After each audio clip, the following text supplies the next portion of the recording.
바후의 날선 어떤 검보다도 예리한 하나님의 말씀이 우리 교회 가운데 선포될 때 여러분의 심령 깊은 곳에 하나님께서 주셔야 할 은혜의 말씀들, 또 우리를 회개케 해야 될 삶의 모습들, 그리고 우리 한 주 삶 가운데 필요한 모든 영의 양식이 이 한 시간 가운데 여러분에게 임하게 될 줄로 믿습니다. 여러분 그런 마음으로 사모하며 오늘 말씀 받으실 때 하나님께서 여러분의 심령 가운데 다녀가시는 그러한 일들이 일어나기를 주님의 이름으로 간절히 축원합니다. 고린도전서는 고린도 교회에 쓴 사도 바울의 편지라는 것을 우리가 잘 알고 있지요. 이 편지를 쓰던 시대 당시에 이 로마 제국은 마치 용광로와 같았습니다. 예컨대 어떤 사상이라든지 학문이라든지 종교라든지 그 어떤 것이든 로마 안에 들어가 버리기만 하면 다 녹아져 내려버리는 듯한, 다 빨려 들어갑니다. 흡수됩니다. 존재도 없이 사라지고 많은 일들이 있었습니다. 그런데 유독 사라지지 않고 살아남은, 그리고 계속해서 존재하며 영향력을 미치는 두 부류의 집단이 있었으니 그 하나는 유대인과 또 하나는 헬라인이었습니다. 여러분, 유대인이 누굽니까? 철저한 종교 생활을 하며 말씀을 철두철미하게 준행하며 살아갔던 자들, 이게 유대인. 헬라인들은 지성을, 이 지식 추구를 인간의 최고의 가치로 여기며 늘 그렇게 살았던 자들, 이 두 부류의 사람들, 로마 안에서도 강력한 영향력을 미치고 여전히 남아있는 그 두 부류의 집단이 지금 어디 안에 들어와 있냐? 고린도 교회 안에 들어와 있습니다. 유대인이었지만 예수를 믿고 회심하게 되어 그리스도인이 된 유대파 그리스도인 소수와 헬라인으로서 예수를 믿게 된 헬라파 그리스도인 다수가 함께 그 교회 안에서 신앙생활을 하고 있는 것이지요. 그런데 문제가 생겼습니다. 뭐냐 하면 이들이 기독교 복음을 받아들이기는 했지만 자신들이 가진 사상으로 볼 때, 자신들이 가진 지식으로 볼 때, 자신들이 가진 신앙해온 그러한 경험으로 볼 때 이 기독교 복음이 뭔가 우습게 보이는 겁니다. 뭔가 기존 미달처럼 보이고 오늘 본문의 표현대로 하자면 미련해 보이는 것이었습니다. 왜 그랬을까? 유대인의 입장에서 한번 생각해 봅시다. 여러분, 유대인은 신앙에 있어 매우 중요하게 여기는 것 중 하나가 바로 표적이었습니다. 표적, 어떤 기적을 행하는 것. 우리가 복음서 말씀을 보면 바리새인이 예수께 와서 이렇게 시험하는 장면을 볼 수가 있습니다. 예수께 표적을 행해달라, 표적을 행해달라. 당신이 선지자라면, 당신이 메시아라면 어디 한번 표적을 행해봐라. 예수의 첫 시험도 그런 것 아니겠습니까? 돌을 빵으로 만들어라, 높은 곳에 떨어져라. 여러분, 이 사고 가운데 유대인들은 이 표적을 굉장히 중요하게 여겼습니다. 오늘 22절 말씀에서도 여러분이 확인하실 수 있는 것처럼 22절을 보시죠. 유대인은 표적을 구하고, 그 유대인은 이들은 늘 표적을 구했습니다. 어느 정도였냐? 자신들의 종교 행위보다 더 상위 차원의 이 표적을 두었습니다. 그래서 이런 사상이 이들 안에는 있었습니다. 선지자라면 이 표적 행함이 있어야 되지 않는가? 메시아라면 아주 혁혁한 승리에 모두가 다 알아보고 증명될 정도의 이런 표적 행함이 있어야 하지 않는가? 그런데 여러분, 예수 그리스도의 죽음의 사건을 한번 보십시오. 예수께서 십자가에서 표적을 행하고 내려오셨습니까? 아니면 인간의 손에 처참하게 죽었습니까? 후자지요. 그러니까 유대인들은 복음을 받아들이고 신앙을 갖긴 했지만 뭔가 예수의 죽음을 보면 꺼려지는 게 있어 불편한 겁니다. 그게 23절 말씀에 이렇게 나와 있지요. 우리는 십자가에 못 박힌 그리스도를 전하니 유대인에게는 뭡니까? 거리끼는 거, 불편한 겁니다. 받아들이기는 했지만 뭔가 모자라 보이는 겁니다. 우리가 생각하는 그 표적을 행하는 선지자와 메시아의 상이 아닌 겁니다. 그래서 뭔가 거리끼는 게 있었습니다. 한편 헬라인들을 보십시다. 이들은 지식을 추구하는 자라고 말씀드렸죠. 그래서 고린도 교회 안에는 당시 헬라 철학에 대하여 자부하던 그리스도인들이 많이 있었다고 합니다. 이들은 지식을 추구한다는 게 뭡니까? 어떠한 학문적 체계를 가지고 그 틀 안에서 받아들여지는 것만이 납득할 수 있는 이러한 사람들이었죠. 자, 거기에 대고 복음은 이렇게 전해집니다. 동정녀 탄생, 그리고 예수의 십자가와 그리고 죽은 사람이 살아났다는 것을 설파하면 여러분 이것이 그들에게 잘 믿어졌겠습니까? 그래서 이들 또한 그리스도의 복음을 어떻게 여겼냐? 여러분 화면 보시는 것처럼 유대인에게는 거리끼는 것이요 이방인에게는 미련한 것으로 여겨졌습니다. 여러분 어쩌면 이것은 당연한 이야기일 거예요.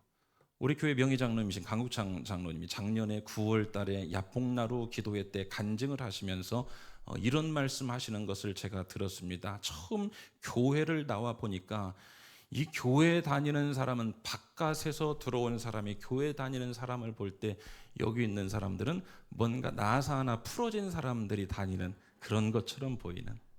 여러분 오늘 교회 왜 오셨어요? 이 중요한 시간에 밖에 나가서 여러분 해야 할 일들 열심히 하면 되지 왜 교회 나오셨습니까? 어딘가 미련해 보이는 겁니다. 이 유대파 그리스도인과 헬라파 그리스도인들이 볼 때 예수 복음을 받아들이긴 했지만 뭔가 엉성해 보이는 겁니다. 미련해 보이는 것이었어요. 여러분 그때나 지금이나 학식 있는 사람들, 세상 부러울 것 없는 사람들, 종교를 굳이 가져야 되는가 자기 철학이 분명한 사람들의 입장에서 보면 오늘 우리가 미련해 보입니다. 엉성해 보여요. 여러분 곽선희 목사님이라고 아시죠? 소망교회를 담임하셨던 원로 목사님입니다. 그 교회에 대단한 지식층들이 다 모여 있지 않습니까? 어떤 지식인 중에서도 대단한 지식인 한 분이 그 교회에 등록을 하셨어요. 그리고 이분에게 구역예배에 한번 나오라고 권면을 하셨답니다. 그랬더니 이분이 구역예배에 처음 다녀와서 하시는 말씀이 그대로 인용할게요. 뭐 그 세상적으로 형편없는 것들 모여가지고 시덥지도 않은 이야기 가지고 쑥덕거리는데 나는 수준 안 맞아서 이제 못 가겠습니다. 교회 다니면서 그런 말씀 하신 분 많이 계신 걸로 제가 압니다. 그 당시 사람들의 눈에 비춰진 예수 복음, 오늘 어쩌면 이 가운데도 그러한 마음으로 계신 분 없지 않을 것입니다. 그 당시에도 그랬어요. 뭔가 부족해 보이는 예수 복음 우습게, 여러분 세상 사람들에게 복음 전해 보십시오. 어떻습니까? 우습게 보이는 면들이 보통 많지가 않습니다. 자, 사도 바울이 이러한 상황을 감지했습니다. 그리고 사도 바울이 이래서는 안 되겠다. 여러분 교회 하나는 참 중요해요. 교회 하나가 바로 서면, 예전에 여러분 그 김구 선생님의 말씀 우리가 잘 알지 않습니까? 경찰서 10개보다 교회, 여러분 교회 하나가 바로 세워지면 사회는 변하는 줄로 믿습니다. 오늘 교회가 바로 서지 못하기 때문에가 문제지, 교회가 빛과 소금의 역할을 하면 사회는 분명히 바뀌어요. 가정과 일상과 우리의 삶의 지경들이 바뀌죠. 자, 교회가 바로 서야 되는데 문제는 이대로 두었다가는 사도 바울의 눈에 비친 이 고린도 교회는 잘못하면 흔들릴 수도 있겠다. 신앙을 가지러 왔던 사람들이 복음의 메시지에 대하여 바르게 자리매김해 주지 않으면 떠날 수도 있겠다. 여러분 그래요. 새 가족에 오셨다가 또 이 정착 한번 한다는 것이 보통 어려운 일이 아닙니다. 누구의 권면에 왔습니다. 그리고 재미있는 관심거리 때문에 왔습니다. 그리고 여러 사람들이 환영하고 반겨줍니다. 어느 정도지요? 믿음이 바로 들어가지 않으면 남아있기가 힘들어요. 사도 바울의 메시지가 그래요. 그래서 이러한 교회 가만히 있으면 안 되겠다. 신앙이 병들 수도 있겠구나. 그렇게 그러한 마음으로 써내려간 편지가 바로 오늘 본문입니다. 기독교 복음의 메시지를 다시 한번 이들에게, 여러분 오늘 20세기 오늘 우리에게도 이 말씀을 다시 한번 들어야 돼요. 오늘 우리의 체질 개선과 다시 한번 세상 가운데 교회는 다니고 수십 년 다녔는데 복음의 핵심 메시지를 제대로 잡고 있지 못한 분들이 있다면 오늘 그 시대에 들려졌던 사도 바울의 음성을 오늘 동일하게 듣게 되시는 은혜가 있게 되시기를 주님의 이름으로 축원합니다. 사도 바울이 말씀하고 싶은 메시지는 첫 번째 이것이었습니다. 18절 말씀 우리 다 같이 한 목소리로 읽겠습니다. 시작. 십자가의 도가 멸망하는 자들에게는 미련한 것이요 구원을 받는 우리에게는 하나님의 능력. 자, 첫 첫 번째 말하고 싶은 게 이거였습니다. 십자가의 도란, 로마의 십자가에 의한 그 힘없는 한 청년이, 그리고 십자가라는 게 뭡니까? 하나님의 저주 사건 아닙니까? 그 십자가, 별 볼 일 없고 인간의 처절한 패배와 죽음이라는 그 십자가, 그래서 사람에게는 미련하게 보입니다. 표적을 구하던 유대인에게는 저거 아무것도 아니구나, 여러분, 이렇게 보이는 그 십자가의 도가 분명히 미련한 것처럼 보이나, 오늘 우리가 신앙생활하는 거 믿음 없는 사람에게는 미련한 것처럼 보이나, 오늘 우리가 하나님께 매어 달리는 것, 자기 힘으로 살아갈 수 있다고 생각하는 사람에게는 한없이 미련한 것처럼 보이나, 오늘 본문에 뭐라고 말씀합니까? 십자가의 도가 분명히 미련한 것처럼 보이는 것은 나도 동의한다. 그러나 거기에 하나님의 능력이 있다. 사랑하는 여러분, 이 말씀이 부족한 자의 입술을 통하여 전해지지만 성령께서 여러분 마음 깊이 새겨주시는 은혜가 있게 되기를 주님의 이름으로 축원합니다. 십자가의 도는 미련해 보입니다. 그러나 기독교의 능력은 어디서 나타나냐? 그 지점에서 나타납니다. 기독교의 핵심 진리가 바로 여기에 있지 않습니까? 역설의 진리입니다. 여러분, 낮아짐을 통해 높아지고 나눔을 통해 더 풍성해지고 흩어 구제함을 통해 더 얻게 되고, 가장 연약한 자가 되어 남에게 구하고 도움받을 수 없기 때문에 십자가 앞에 나와서 눈물 뿌리며 기도하는 그 기도를 하나님은 기쁨으로 거두게 하신다는 것. 사랑하는 여러분, 기독교요, 어떤 대단한 표적을 구하거나 엄청난 학식을 가지고 그 말씀 가지고 세상을 풀어가려고 하는 그런 게 아니라 가장 낮은 자리, 가장 연약한 부분, 가장 미련한 그 자리를 통하여 하나님의 능력이 거기서부터 피어오른다는 사실 믿으시기를 주님의 이름으로 축원합니다. 이게 바로 미련한 듯 보이는 하나님의 능력이었습니다. 사도 바울은 이것을 설파하고 싶었어요. 오늘 여러분, 교회가 참으로 어려워지고 한국의 기독교가 소위 말하면 세상에서 욕 얻어먹는 이유가 무엇일까요? 여러분, 미련하게 보이는 낮은 자리, 나누는 자리, 고아 과부의 친구가 되어주셨던 예수님과 같이 거꾸로 살아가는 역설의 진리를 오늘 우리가 실천하는 서울수종의 믿음의 형제들 자매들 되시기를 주님의 이름으로 간절히 축원합니다. 여러분, 세상에서는 그렇게 살면 안 되죠. 예수님이 이렇게 말씀하셨습니다. 5리를 가자고 하면 몇 리를 가고 10리를 가고 하실 수 있겠습니까? 5리를 가자고 하면 한 4.8리만 가도 표 안 납니다. 이렇게 살아야죠. 그러나 예수님은 5리를 가자고 하면 미련하게 10리를 가라. 왜일까요? 나머지 5리를 가는 동안 하나님의 능력이 거기서 나타나는 줄 믿습니다. 왼뺨을 치면 오른뺨도 돌려대라는 말씀이 있죠. 세상에서는 그렇게 살면 안 됩니다. 여러분, 왼뺨을 맞으면 어떻게 하시겠습니까?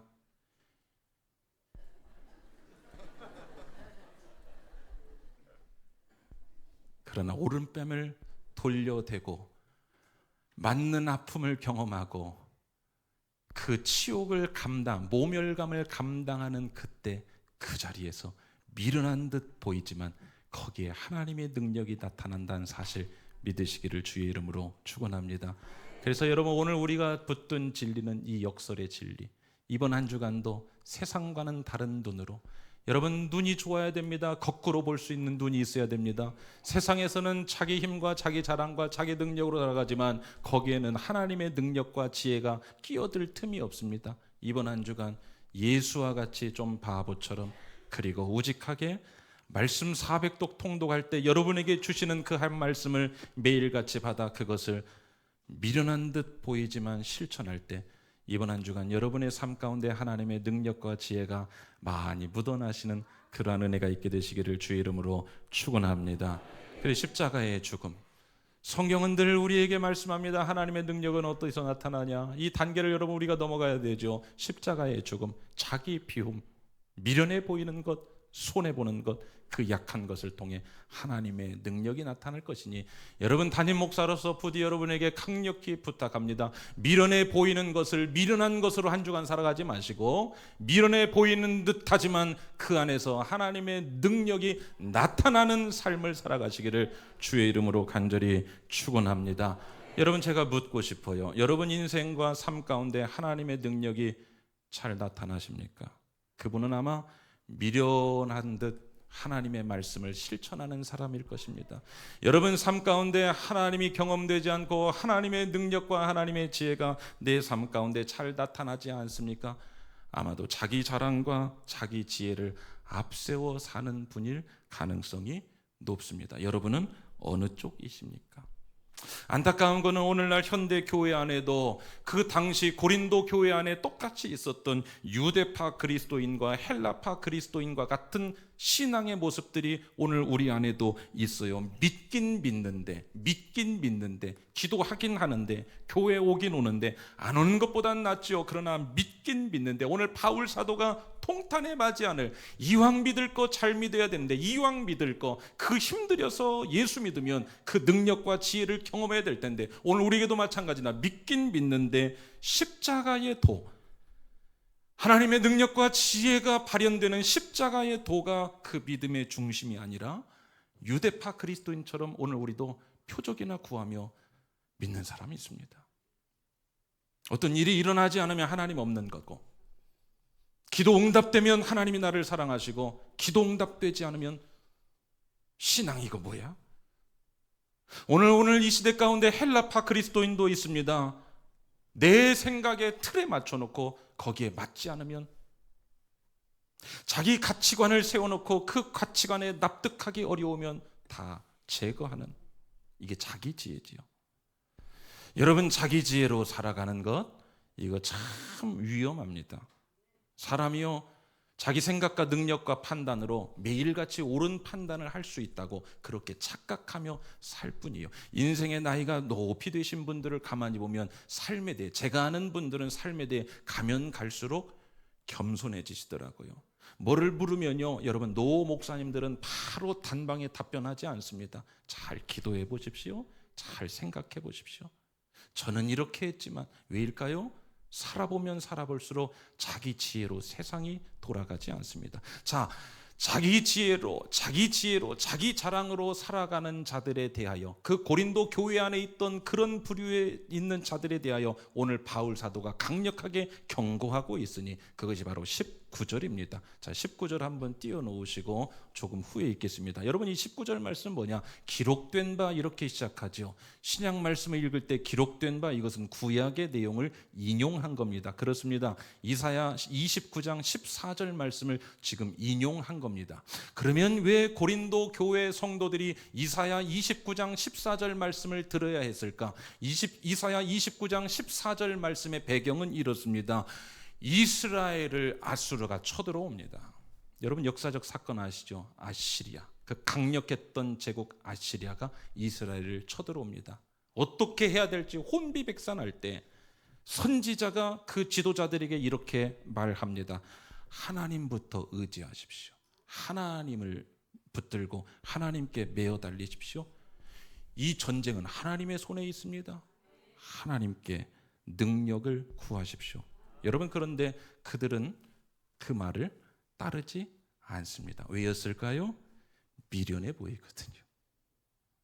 사랑하는 여러분, 오늘 문제가 생기시면 가장 먼저 하나님 앞에 나오세요. 7분 대답하셨습니다. 사랑하는 여러분, 오늘 어려운 일 생기면 열일 제쳐놓고 기도하러 나오십니까? 잘 안 하지요? 왜일까요? 미련해 보이거든요. 그래요, 그들이 그랬습니다. 미련한 짓이라 여기고 이들은 하나님 앞에 나오고 하나님을 의지하고 하나님의 뜻을 묻는 것보다는 자기들의 지혜와 총명으로 이 일을 해결하려고 했습니다. 어떻게 했을까요? 가장 당시 현실적인 정치적 수완을 앞세워 문제를 해결하고 하려고 했습니다. 구약에서 잘 보셨죠? 그 결과가 어떻게 됐습니까? 보기 좋게 쫄딱 망해버리고 말았습니다. 그 장면을 보면서 안타까운 부모의 마음으로 하나님께서 그들에게 지금 책망하듯 이사야 선지자의 입술을 통하여 주신 말씀이 바로 이사야 29장 14절, 바울이 고린도 교회 성도들에게 오늘 19절에서 다시 한번 그 말씀을 외칩니다. 오늘 우리에게도 주시는 말씀이라 믿고 우리 큰 목소리로 한번 같이 읽어보겠습니다. 시작. 기록된 바 내가 지혜 있는 자들의 지혜를 멸하고 총명한 자들의 총명을 패하리라. 너희들 그 간절하게 지혜와 총명을 가지고 아시리아에 어떻게 대항할지 그렇게 정치적 수완을 가지고 먼저 나아갔지. 안 돼. 그거 가지고 안 돼. 그거 가지고 안 된다.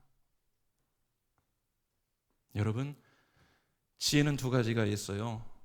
인간의 지혜와 지식이 있고 하나님의 지식과 하나님의 지혜가 있음을 믿으시기를 주님의 이름으로 축원합니다. 이 나라의 역사를 보십시오. 인간의 지혜와 인간의 계획대로 된 게 있습니까? 하나님께서 이끌어 가시죠.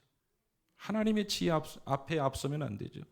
결정적인 순간에 막다른 골목에 다다르게 되면 그때는 인간이 할 수 있는 게 아무것도 없습니다.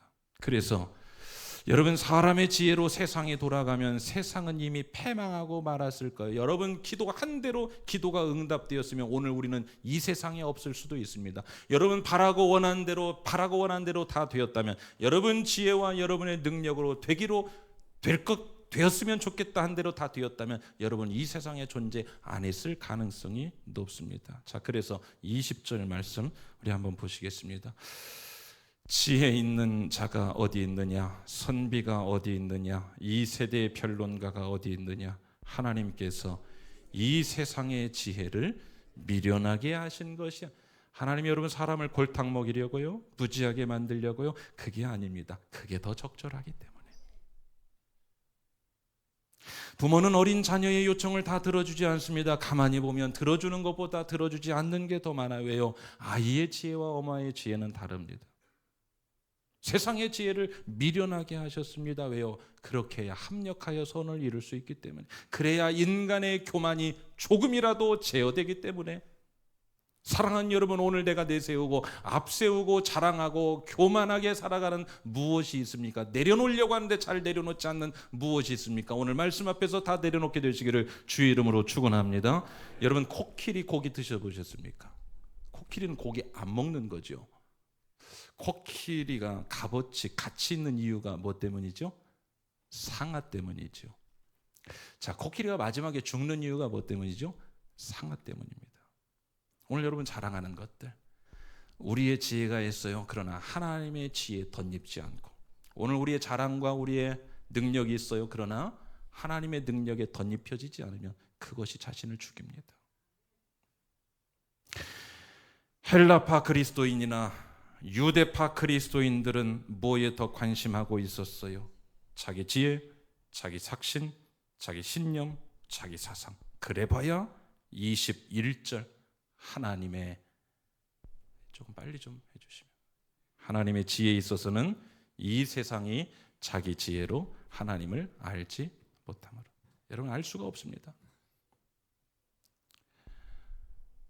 제가 믿음 생활을 처음 시작하는 분들에게 꼭 그 말씀 드려요. 많은 말씀 드리는 것보다 경험하셔야 됩니다. 경험하시면 알 겁니다.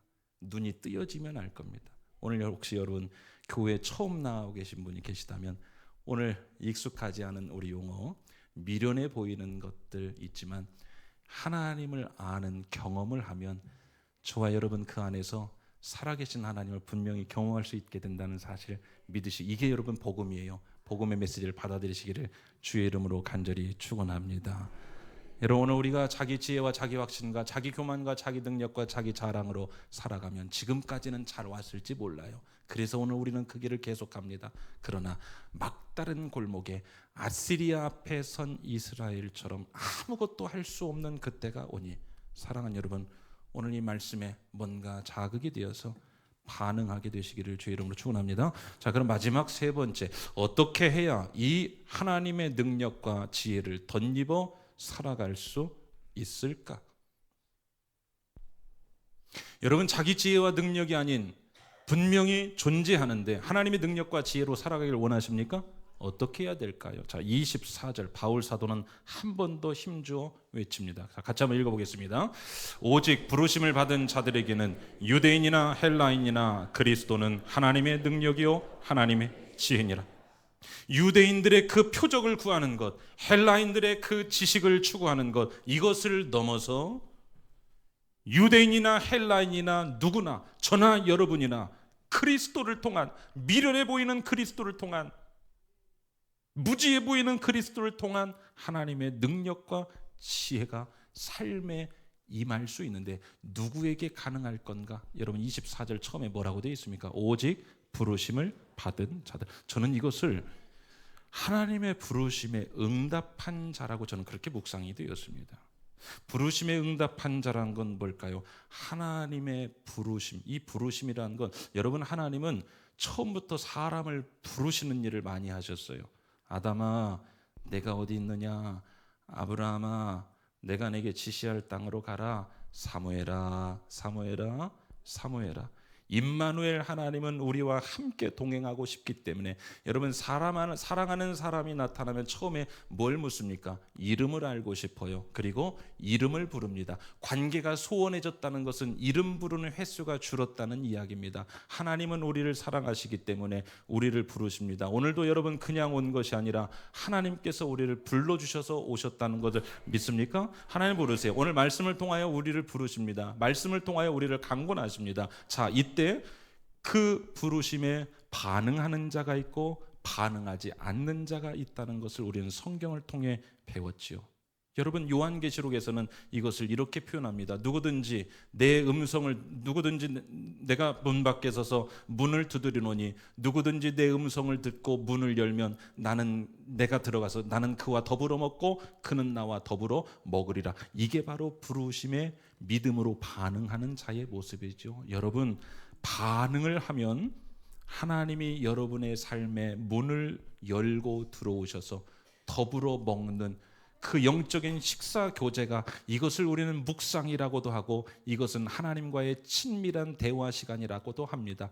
이것을 통하여 하나님의 능력과 지혜가 여러분 삶 가운데 일상의 작은 실천으로 소소하게 이루어질 수 있다는 것 믿으시기를 주의 이름으로 축원합니다. 사랑하는 이 시간에도 하나님 우리를 부르셨고 말씀을 통해 우리를 부르십니다. 말씀의 지평으로 들어와 살라고 부르십니다. 오늘 서울수정 한 분도 빠짐없이 이 말씀에 믿음으로 반응하는 우리 복된 성도님들 다 되시기를 주님의 이름으로 축원합니다. 믿음으로 반응하고 아멘 했다고 무슨 일이 날까? 그게 바로 미련해 보이는 것입니다. 그러나 그 미련해 보이는 반응을 통하여 하나님은 미련한 듯한 하나님의 능력을 이번 한 주간 여러분의 삶의 곳곳 도처에서 그 능력을 나타나게 하신다는 것, 이 또한 믿으시기를 주의 이름으로 축원합니다. 말씀을 맺으며 여러분, 흥미로운 사실 한 가지가 있어요. 이 부르심에 반응한 자들, 하나님의 부름에 믿음으로 반응한 자들을 죄다 보니까 이런 사람들이었어요. 약간 실망이 됩니다. 26절 말씀 한번 보시겠습니다. 같이 읽읍시다. 시작. 형제들아, 너희를 부르심을 보라. 육체를 따라 지혜로운 자가 많지 아니하며 능한 자가 많지 아니하며 문벌 좋은 자가 많지 아니하도다. 자, 다 어떤 사람입니까? 배움 없는 자들, 능력 없는 자들, 문벌 좋지 않은 자들. 그래서 여러분, 교회는 이러한 사람이 많은 것이 어쩌면 처음부터 당연했던지 몰라요. 그럼 저는 이렇게 생각해 봤습니다. 왜 이런 없는 자들, 약한 자들, 무식한 자들, 왜 이러한 자들이 그 복음 안에, 교회 안에 더 많이 들어왔을까? 혹시 이런 게 아닐까?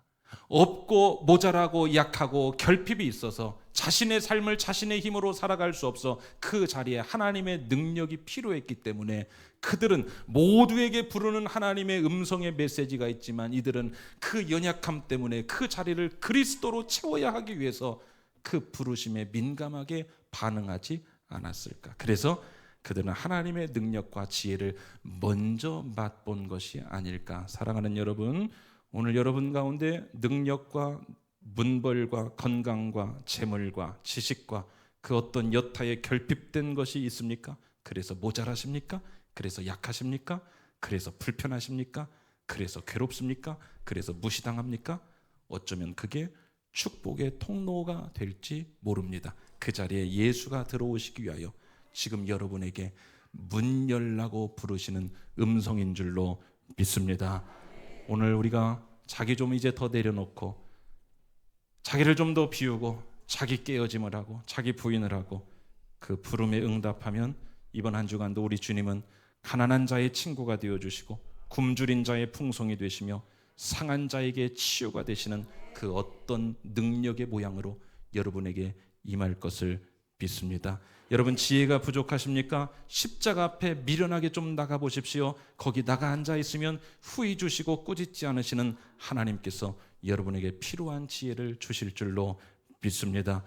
여러분 말씀했습니다. 오늘 혹시 아직 내려놓지 못한 세상의 자랑과 하나님보다 앞서는 자기 만족과 자기 지혜로 살고 있는 부분이 있다면 십자가의 도 앞에서 좀 내려놓읍시다. 죽읍시다. 희생합시다. 포기합시다. 말씀대로 좀 살아봅시다. 바로 거기에 하나님의 능력과 지혜가 임하게 될 줄 믿습니다. 이 부르심에 반응하셔서 미련한 듯 보이는 하나님의 능력으로 한 주 살아가시기를 주님의 이름으로 축원합니다. 우리 말씀 결단한 마음으로 찬양하며 우리 봉헌하시겠습니다.